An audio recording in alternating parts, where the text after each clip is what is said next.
Bueno, la idea hoy es seguir el trabajo de Alejandro Dafgal y hoy comenzar y terminar con la introducción. Habíamos visto la vez pasada el prólogo de Elizabeth Rodinesco, habíamos visto también los agradecimientos, vimos un poco el índice.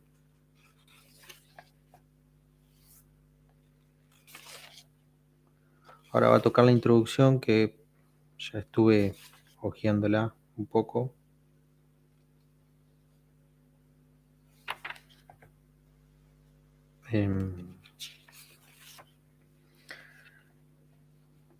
Comienza con dos epígrafes que tienen mucho, ¿no?, que ver con lo que se va a trabajar. Uno es de Hermann Hesse,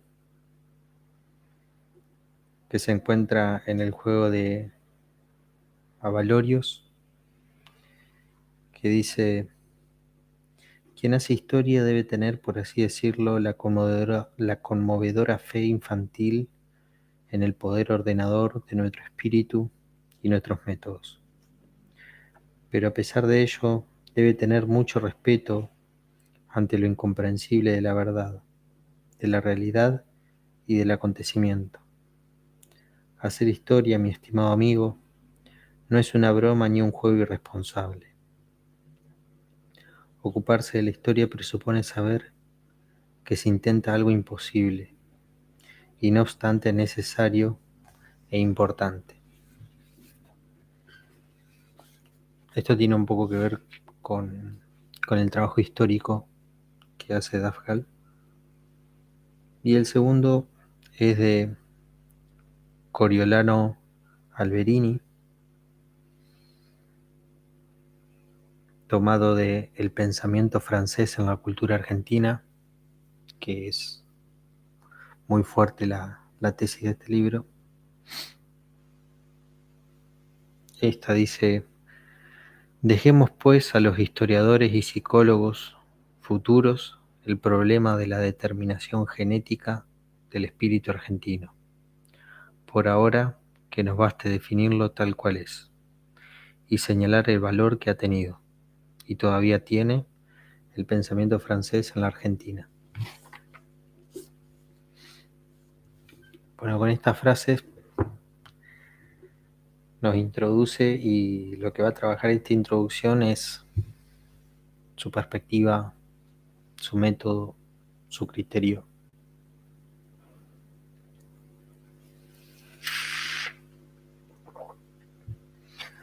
Este libro se organiza en torno de dos grandes ejes: entre París y Buenos Aires, por un lado, que hace referencia a un relato, y por otro lado, por una historia del psicólogo en la Argentina, con su fecha, ¿no? 1942-1966.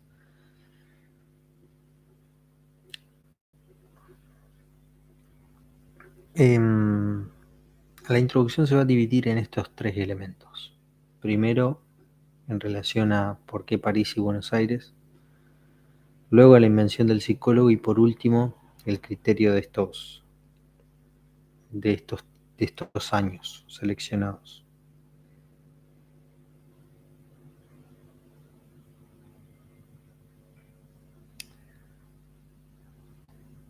Entre París y Buenos Aires podría desplegarse también la relación entre otros países, pero se privilegia la interacción entre dos contextos especiales, y por esa vía se destaca la recepción del pensamiento francés en una región muy particular, porque no va a tomar todas las provincias tampoco, muy particular, les decía, de la cultura y de la sociedad argentinas, porque también es en una época especial.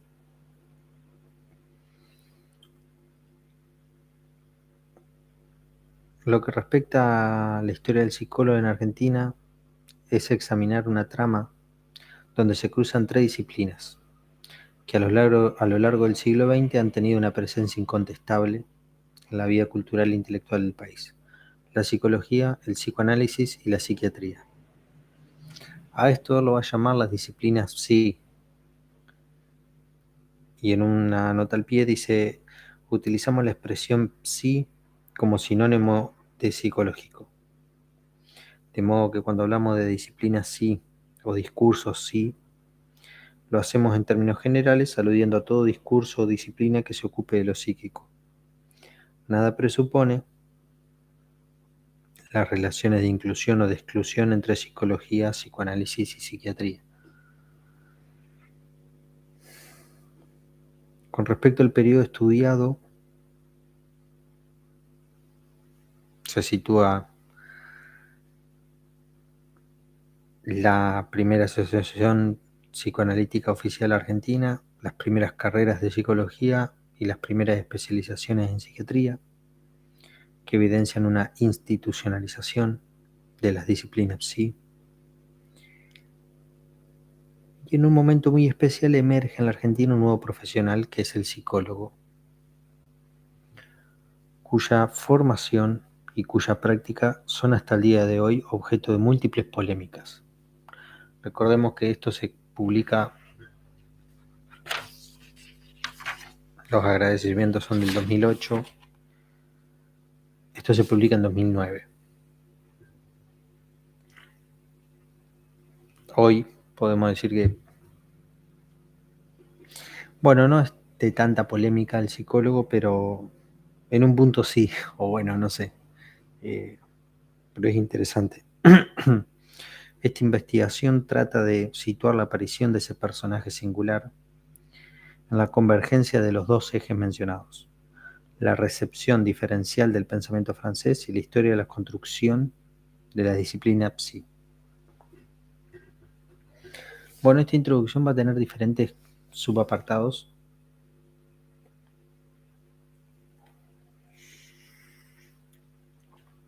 El primero es el caso del psicólogo argentino.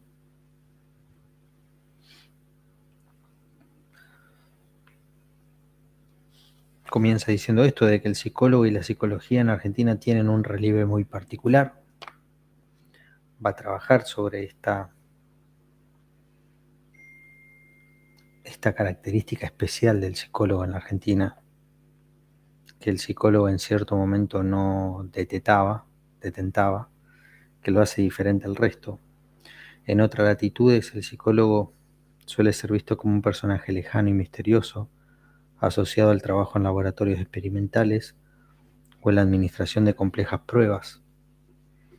El atenderse como un psicólogo suele ser considerado como un recurso extremo que solo se justifica en caso de patología grave. Por ende, quien consulta con el psicólogo no lo cuenta alegremente, como quien dice va al gimnasio o al supermercado. En nuestro país, dice Dafgal, el psicólogo y la psicología se han integrado por completo al pasaje de lo cotidiano. Al mismo tiempo, en el imaginario social, el personaje del psicólogo está íntimamente ligado al del psicoanalista, lo cual pone de manifiesto el impacto que ha tenido la teoría y la práctica freudianas tanto en la popularización de la psicología como en la formación del psicólogo. Sin embargo, esto que hoy nos presenta con el carácter de lo obvio no deja de ser un verdadero problema histórico.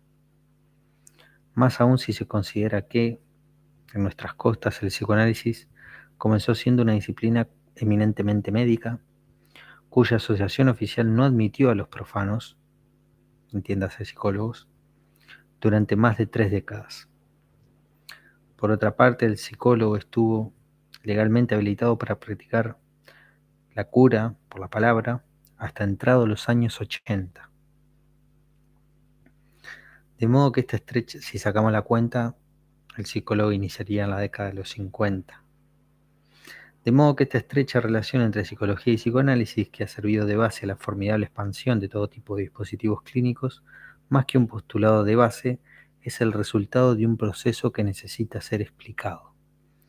Acá empieza a exponerse el fundamento, el problema histórico, el problema que necesita ser revisado.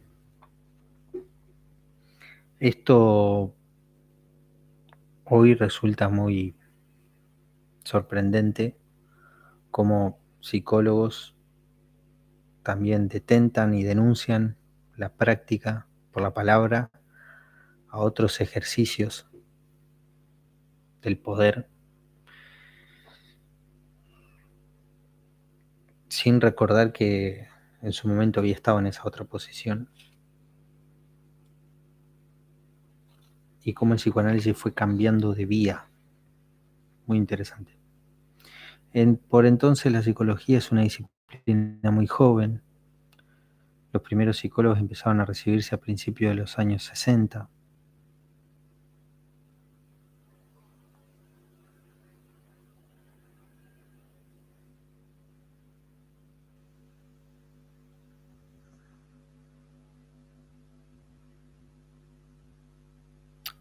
Entonces,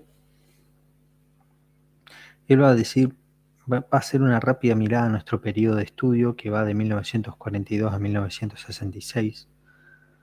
En el plano internacional es el panorama de la segunda posguerra.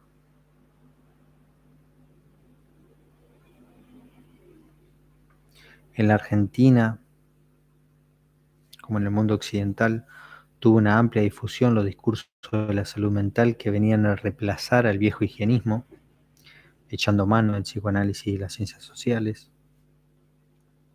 instaurándose un nuevo paradigma.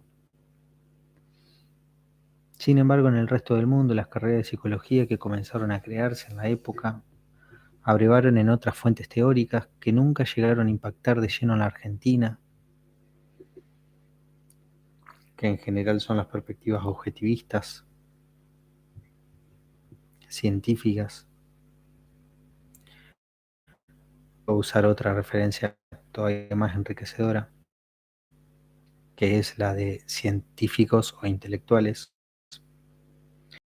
Luego de la posguerra, mientras que en los ámbitos académicos de Europa y Estados Unidos comenzaba a reinar las concepciones experimentales basadas en supuestos naturalistas o negativistas, en la Argentina la psicología se consolidaba como una disciplina de la subjetividad, más vinculada al psicoanálisis, a la filosofía y a los debates políticos e intelectuales que a los circuitos más cercano a eso que a los circuitos internacionales de las ciencias psicológicas.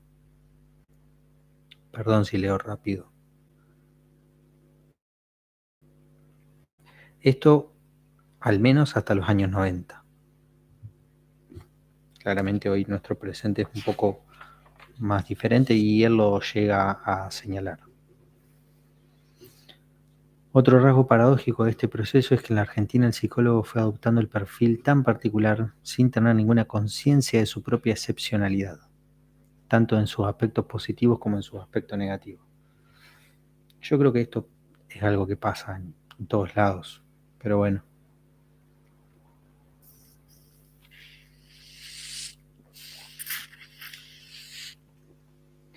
Por lo general, el psicólogo argentino promedio, al menos en esa época, tendía a pensar que sus propias creencias eran algo así como una norma universal. No se trata aquí de condenar ese estado de situación, más bien se intentará comprenderlo a partir de ciertas preguntas históricas muy básicas que de manera explícita han guiado la escritura de este trabajo. Por ejemplo, cómo se produjo ese proceso singular, qué sucedió en el desarrollo de la psicología local que tanto la diferenció de sus homólogas extranjeras. El autor ahí da por hecho que en los otros países se llevaba adelante un proceso más homogéneo que se diferenciaría del argentino. ¿Por qué la psicología se expandió en buena parte del mundo como una disciplina científica con pretensiones de objetividad, mientras que en la Argentina se convertiría en una disciplina de la subjetividad? ¿Qué pasó en nuestro país con la psicología llamada científicas? ¿Cuáles fueron las condiciones que permitieron la entrada del psicoanálisis en la universidad y en las instituciones del sistema de salud? ¿Cuáles fueron las causas y consecuencias de su largo reinado, tanto en el plano académico como en el profesional?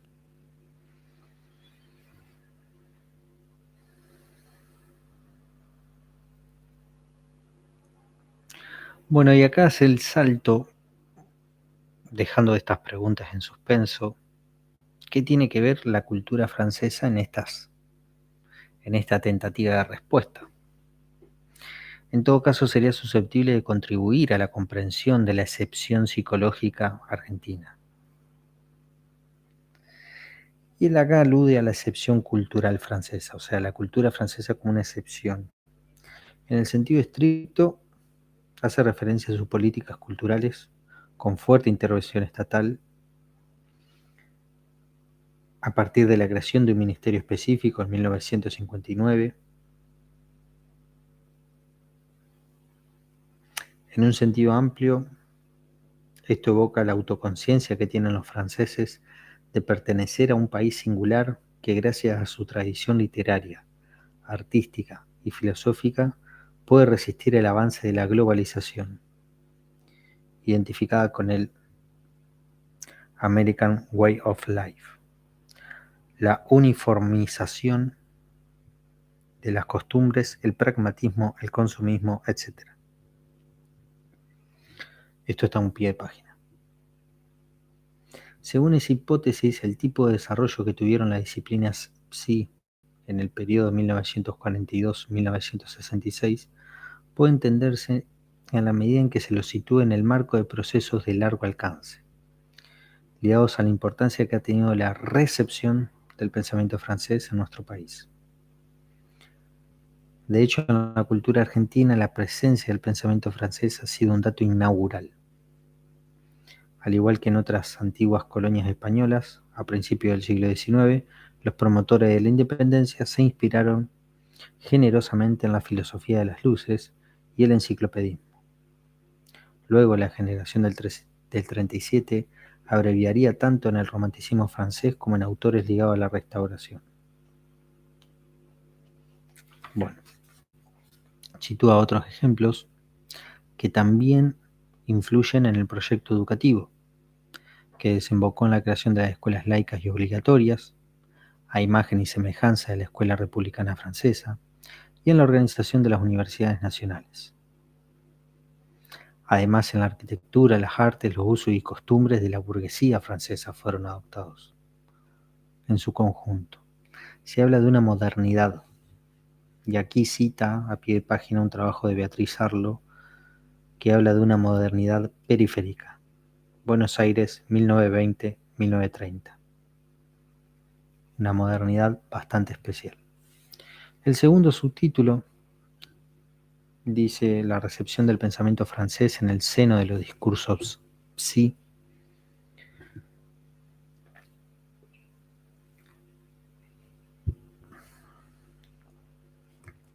Insiste en preguntarse hasta qué punto el pensamiento francés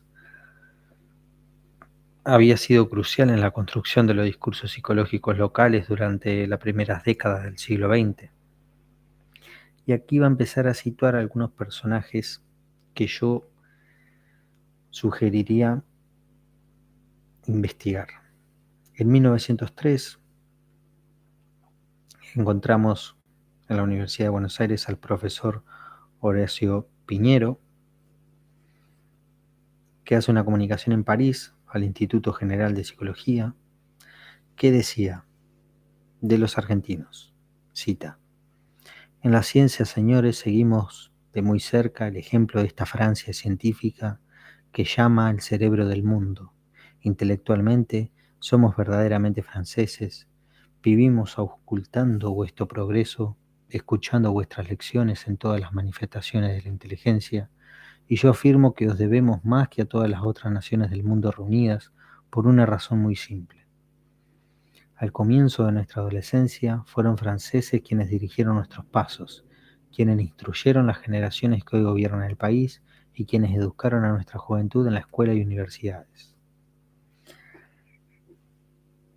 Y Piñero acá se referiría en particular a Amadeo Jacques, un filósofo ecléctico discípulo de Victor Cousin, que había fundado en 1848 la Sociedad Democrática de Libres Pensadores en Francia, vicepresidente, y amigo de Simón. Había publicado un manual de filosofía para los colegios secundarios, en el que había escrito él la parte dedicada a la psicología, En 1851 el golpe de Napoleón lo obliga a partir de Francia y se instala en la Argentina. En 1861 fue designado rector del Colegio Nacional de Buenos Aires y responsable de la reforma de los programas de enseñanza secundaria por el gobierno de Bartolomé Mitre.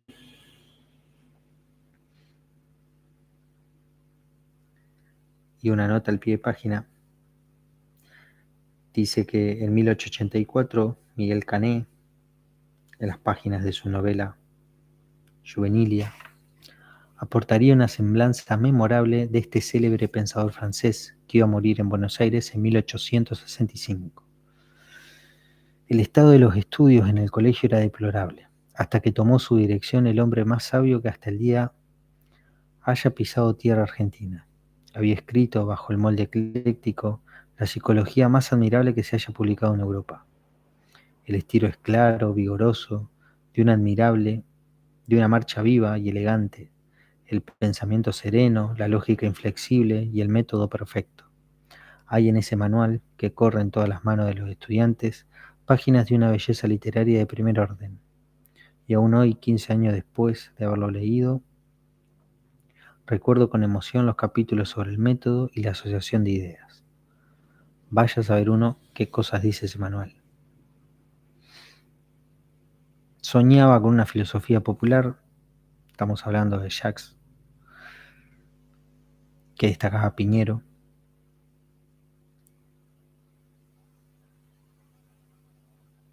pero un Piñero que reformaría un poco a ese Amadeo Jacques. Una transformación más ligada a las ciencias positivas, y aquí entra todo el positivismo a empezar a empujar fuerte en la Argentina de comienzos del siglo XX. Piñero era médico, se apoyaba en la experimentación, como en la clínica, se vanagloriaba de haber creado el primer laboratorio experimental en Buenos Aires en 1898.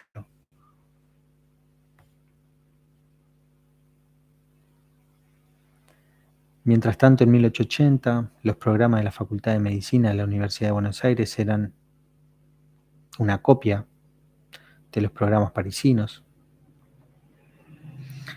Del mismo modo, sus profesores más importantes se habían graduado en la Sorbona o habían realizado allí estudios más o menos prolongados. No resulta sorprendente que en 1906 José Ingenieros, psiquiatra, criminólogo y sociólogo italo-argentino, figura emblemática de ese periodo positivista, haya realizado su viaje iniciático a Francia. En una larga crónica que envió al diario La Nación contaba sus impresiones sobre el panorama parisino. Se reproduce un poco de esa nota. Yo me gustaría leer esto último que dice de esta nota al diario. Dice: en el Congreso Internacional de Psicología, celebrado en Roma en 1905, llamó nuestra atención un joven de aspecto nada vulgar, alto, robusto, ojos de místico, gran melena, barba copiosa, una fisonomía oscilante entre la de un Cristo clásico y la de un conspirador nihilista. En París lo encontramos en varias sociedades científicas y pronto trabamos amistad muy cordial. El doctor Henry Pierron es uno de los jóvenes mejor conocidos en el mundo científico contemporáneo, aunque solo pesa sobre sus hombros una treintena de años. Conoce el español y dedica una atención preferente a los trabajos científicos hispanoamericanos. Nos ha complacido oírle repetir que en la Argentina se produce más y mejor que en todos los demás países de habla castellana juntos. Esta crónica viene a destacar hasta qué punto la psicología científica que se desarrollaba en Argentina lo hacía en estrecha relación con su homóloga francesa. Ese mismo año, estamos hablando de 1907, 1905, obtendría por concurso la segunda cátedra de Psicología en la Facultad de Filosofía y Letras de la Universidad de Buenos Aires, donde Piñero era titular de la primera cátedra.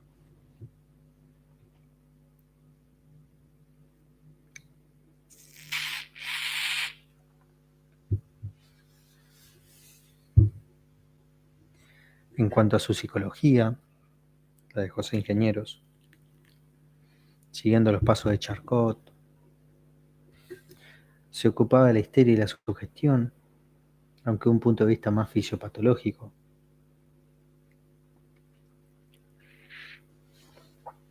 Contribuyó a plantear nuevos problemas que, a pesar suyo, dice, contribuyeron a plantear nuevos problemas, que fertilizaron el terreno en el que las teorías freudianas sobre la neurosis iban a implantarse tiempo después. También cita acá, a pie de página, muchos trabajos de Hugo Besetti.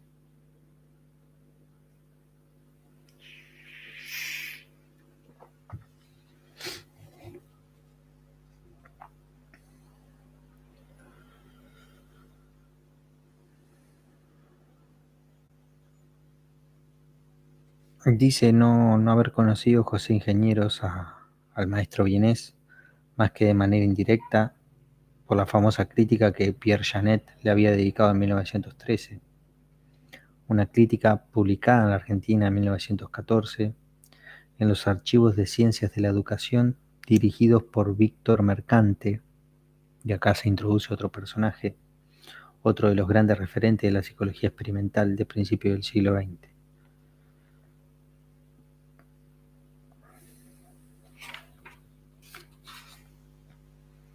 Mercante, que iba a hacer más hincapié en el ámbito educativo,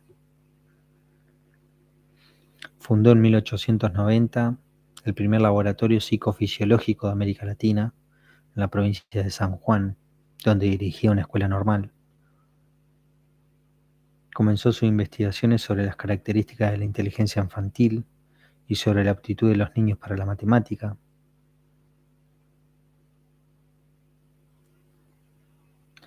En Francia, Pierron, quien halagaba a José Ingenieros en la nota que veíamos hace un rato, inició con él un intercambio epistolar y confesaba a Mercante su inmensa admiración por el célebre pensador y conferencista de la Universidad de París. Bueno, esto es todo un momento especial, un periodo positivista que iba a entrar en declive, se iba a eclipsar.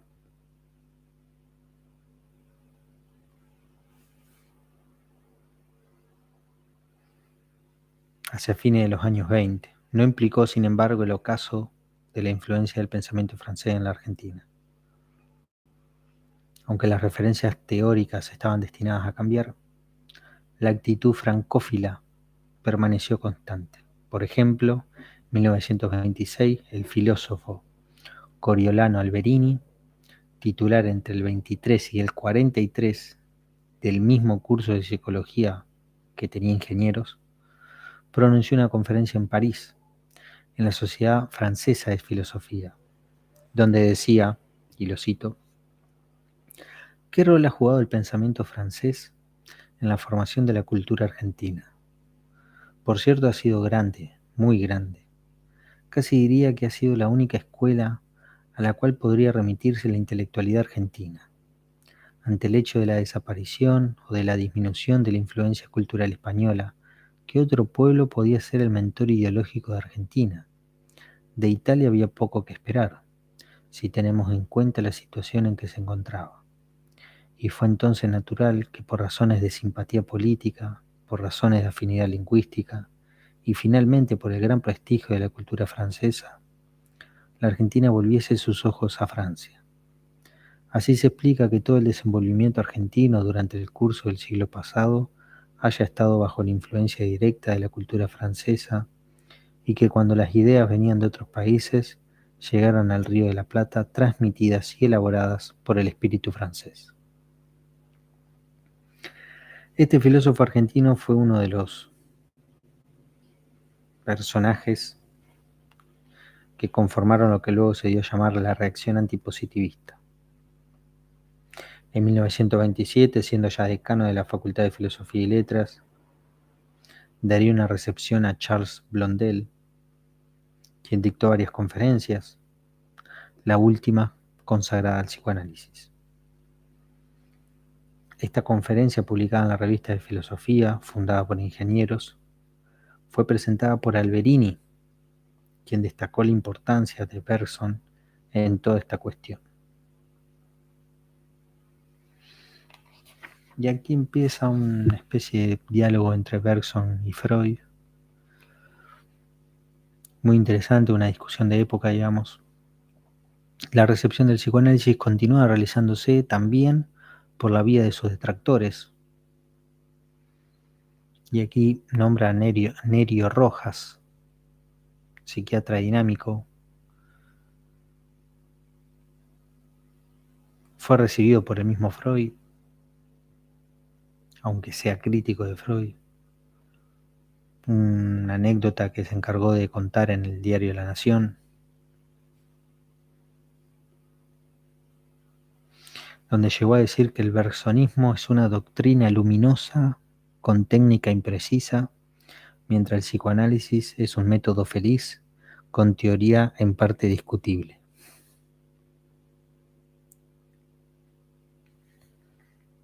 Bueno, se ve que después publica otra nota en 1939 por la muerte de Freud, siendo crítico de él. En esa misma década, Ángel Garma, Celes Cárcamo, un psiquiatra español y otro argentino, iban a conocerse en París. Garma huía de la Guerra Civil Española luego de haber hecho una formación analítica en Berlín. Cárcamo, por su parte, se analizaba con Paul Schiff, mientras completaba su formación psiquiátrica con Henry Cloud. Cuenta la leyenda que en 1937, en un café de París, estos dos hombres habían mantenido las primeras conversaciones sobre la eventual creación de una asociación psicoanalítica en Buenos Aires. 1937. A fines de 1942 serían los únicos analistas reconocidos por la International Psychoanalytic Association que participaron en la fundación de la Asociación Psicoanalítica Argentina. En esta fundación iban a haber también un grupo local, entre cuyos miembros se destacaba Enrique Pichon-Rivière, un psiquiatra de padres franceses nacido en Suiza. Bueno, en todo este relato introductorio se quiso exponer algunas muestras escogidas de la presencia del pensamiento francés en la constitución de los discursos psi en la Argentina a principios del siglo XX.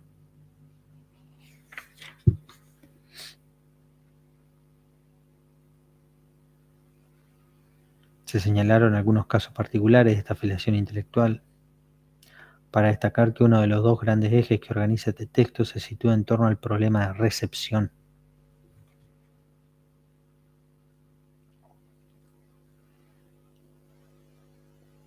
De hecho, privilegiar la relación entre París y Buenos Aires para pensar la invención del psicoanálisis en la Argentina implica que hubo ideas que se transmitieron, que circularon entre esas dos capitales.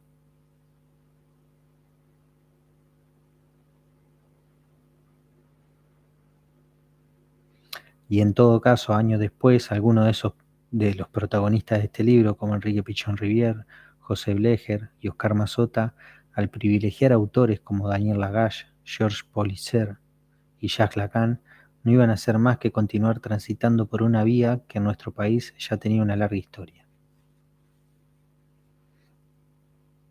La operación de lectura no implica en este sentido una reproducción pasiva, sino una apropiación activa.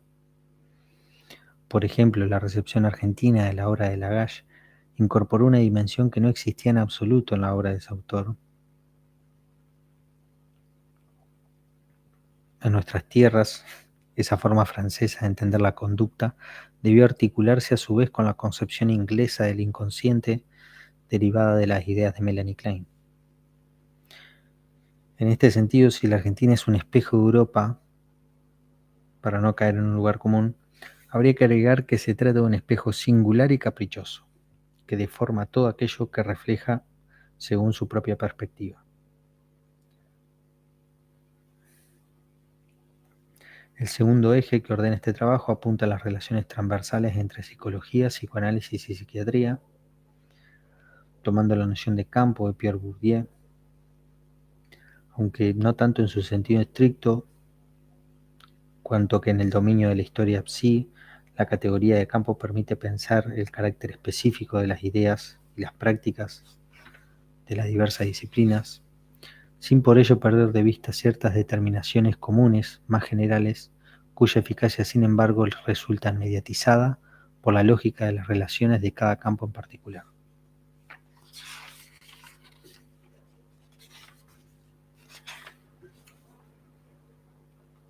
Voy a hacer una pausa.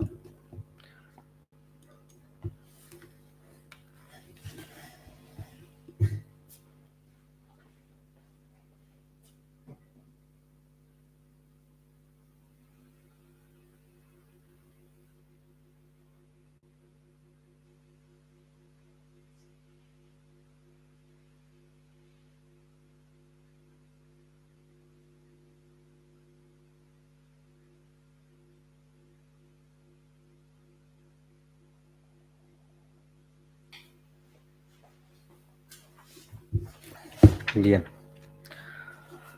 vamos a seguir. El segundo subtítulo es Periodización. 1942-1966. Obedecen a razones de tipo local más que internacionales. Como toda periodización es arbitraria y necesaria, con el fin de acotar el objeto de análisis. Dentro de este periodo se pueden distinguir dos subperiodos. El primero que va de 1942 a 1955, corresponden aproximadamente al ascenso y la declinación del primer peronismo.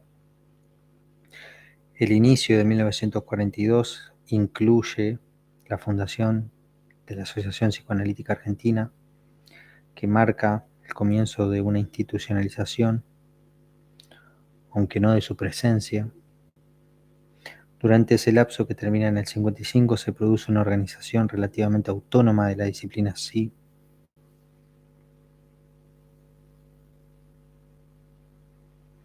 Mientras el psicoanálisis se consolida en su práctica clínica, la psicología se expande en toda su fase aplicada a los dominios de la educación y del trabajo ligados al proyecto del peronismo. La psiquiatría se vincula a las políticas de salud pública y comienza a ser atravesada por discursos de la salud mental surgidos luego de la Segunda Guerra Mundial. Se concluye en 1955 con el golpe de Estado que derroca a Perón. Poco tiempo después se crean las carreras de psicología, la primera en la ciudad de Rosario. Aunque el estallido de los estudios universitarios se producirá en el segundo subperiodo, que va del 55 al 66.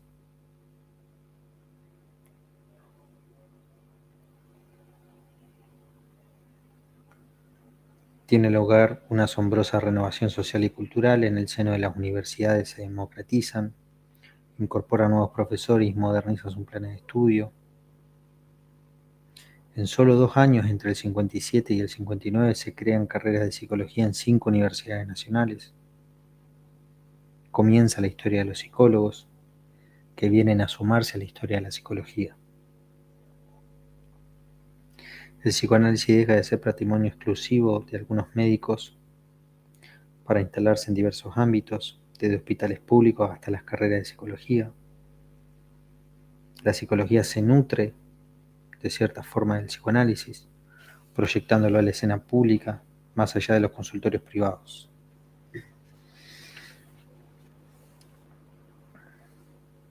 Por otro lado, a través de la editorial Paidós, se traducen autores extranjeros y se publican autores locales que sitúan a la psicología y el psicoanálisis en el seno de las ciencias humanas y sociales.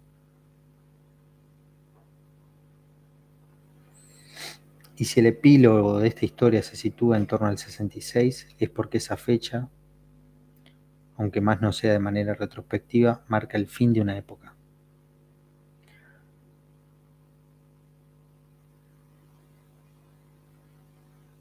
Para la universidad implica el ocaso de algo así como una edad de oro y el inicio de una larga decadencia. La juventud comprometida se despierta de un sueño humanista. La radicalización de las posiciones políticas deja cada vez menos espacio para los debates intelectuales y culturales.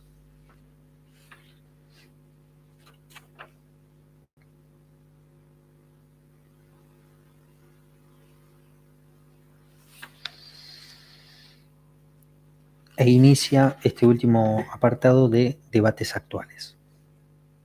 Ya estamos por terminar. Las preguntas, dice, se plantearon en los años 90. Si bien desde fines del 70 la hegemonía del psicoanálisis kleiniano había sido reemplazada por el auge del lacanismo, el psicólogo argentino seguía teniendo cierta relación con debates filosóficos y políticos que resultaban indiferentes a buenas partes de sus colegas en el resto del mundo, con un perfil más científico y menos intelectual. Acá está lo que yo le decía hace un rato.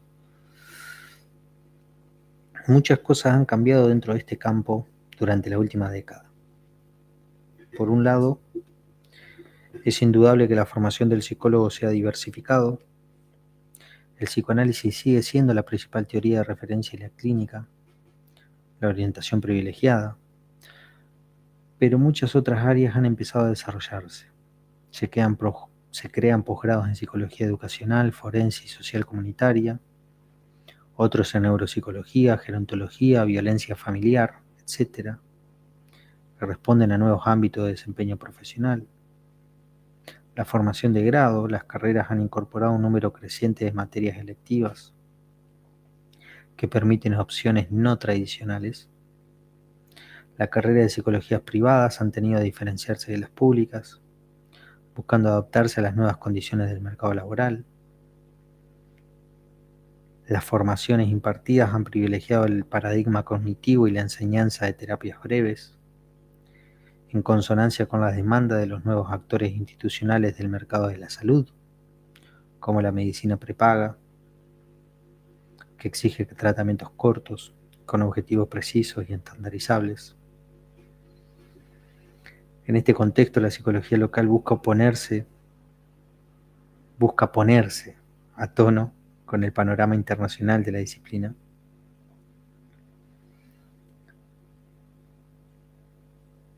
¡Qué equívoco!